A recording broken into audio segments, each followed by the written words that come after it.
a quest for our Hocus Pocus party to make all of these kits. And if you don't remember, these came out last year.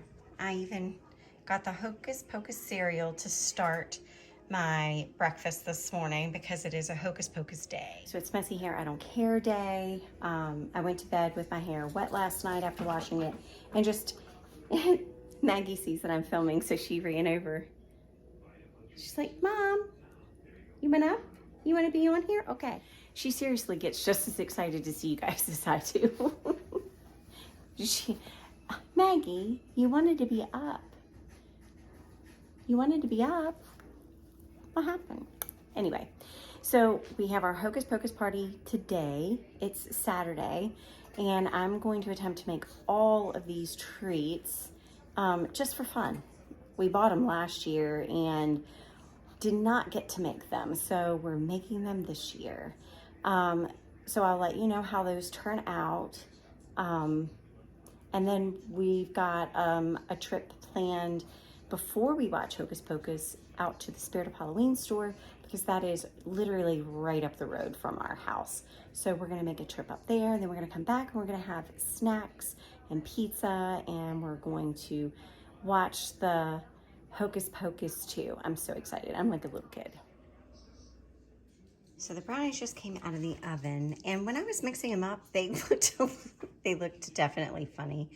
So I'm not sure if it's meant to look like this because it's supposed to be the Hocus Pocus book or what, but I'm still gonna follow through with the process, follow the directions, cut them up and decorate them and see how it goes. I'm doubtful though. In the meantime though, I'm gonna go ahead and cut up this apple and orange because we are going to make some apple cider. So for my apple cider, I just get the local cider from the market, and then I add my orange slices with whole cloves in there. And then I'm gonna add, that's my husband. He's getting Hocus Pocus 1 started for me, so I can have that playing in the background instead of soccer. And then we're gonna add some apples. I cut the apple the wrong way to begin with, so I have some additional apple slices like this. And then, and I know it seems like a lot, but it does kind of simmer down, so it's okay to put all of that in there.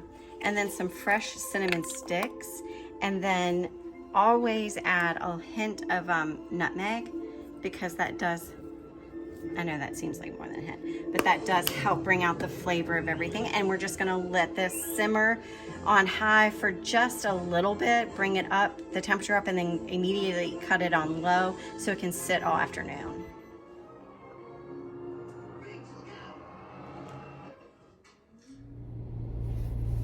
So we are going now to the Spirit of Halloween store. I'm meeting my daughter and my son-in-law up there. And yes, I am a mess again. I'm not sure what just happened there with the camera.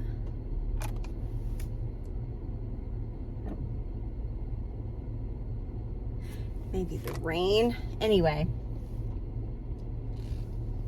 All right. Here we go. I'm super excited. So it is, it's rainy, of course, because we're getting the remnants of the hurricane that hit Florida and is now kind of making its way up the coast. My mother-in-law lives in the Carolinas. She actually said it's not bad where she's at, so she's safe and sound, and that makes my husband and I feel a lot better. So that's good news. I feel so bad for all of the people that, all the devastation. Currently they say that there's 34 lives lost, and that is, you know, thankfully, as bad as that is, my husband and I were talking, when we saw the devastation, there's some shots that we've seen that are aerial. It's total destruction, and the fact that so many lives were spared is a miracle. So my heart and my prayers go out to all the people and families that are dealing with this. It's just devastating when a catastrophe like this happens. It's devastating. I encourage you, because I work for a nonprofit,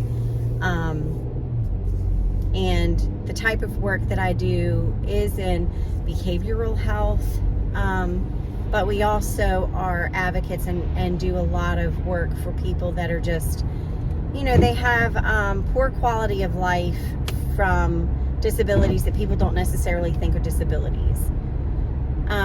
One thing that I'm thankful for the company that I work for, the nonprofit that I work for, is the way that, we see and advocate for disability, or for people with disabilities, or it's anything that hinders quality of life. So that could be homelessness, that could be joblessness, that could be an abusive relationship where there's domestic violence and your whole world is, you make the choice to leave that and then you have nowhere to go. So, that's a disability. Anything that hinders quality of life is a disability. And I think we as human beings, as a society, as a country, need to start seeing disability differently. It's not just physical, and it's not just mental. So with all that being said, there are a lot of people that are dealing with a quality of life issue in face of this tragedy in Florida, and that's, up the coast now. There's some in the Carolinas that have also suffered a lot of damage as well. Donate your time if you can. Donate canned goods and food items and clothing items and school items for kids. All the things that we take for granted that we have in our medicine cabinet and we have in our pantries, these people have lost. So your little teeny contribution to your local food bank or your local Red Cross makes the hugest difference. So I strongly encourage you to do that. I know that our nonprofit, whenever there's been a disaster or catastrophe such as this, we have taken trucks, and our employees, we have driven down to these states, hours and hours, days driving away, wherever it may be. We travel and we take 18-wheeler trucks and we take whatever we can. We have partners that allow us to kind of band together in times of need, and we make miracles happen. We're the hands and feet of God when God can't physically be here. That's what being a person of faith is. It's being the hands and feet and going to people in need, because that's what God would have us do. And I know some people don't believe in God, and that's okay. That's okay. But you still should believe in the human spirit, and you still should help when you can. So enough of that. I'm going to get off my soapbox, because the spirit of Halloween is literally right around the corner, and we are going to go in and enjoy some time with my daughter and my son-in-law, and we're just going to look at the Halloween stuff and look at the Hocus Pocus section, obviously. And then we're going to go back and have our Hocus Pocus watch party. My boys can't be with us today because they are at a wedding. And they could have actually made it to family Hocus Pocus watch night. They could have made it. But their friends that are getting married and the friends that are coming into town for this wedding are people that they've went to school with and graduated with, and they haven't seen in a long while, because they've all kind of moved after school. They all moved in various places, so they haven't seen since school and college, and so it's good for them to be able to see and catch up with them. And I didn't want them to feel obligated to a family dinner. Hocus Pocus necessarily is not the boys' thing either, so it's okay. So we are here. I'm gonna wait for my daughter, and then we're gonna go in. I'm so excited. See you in a minute.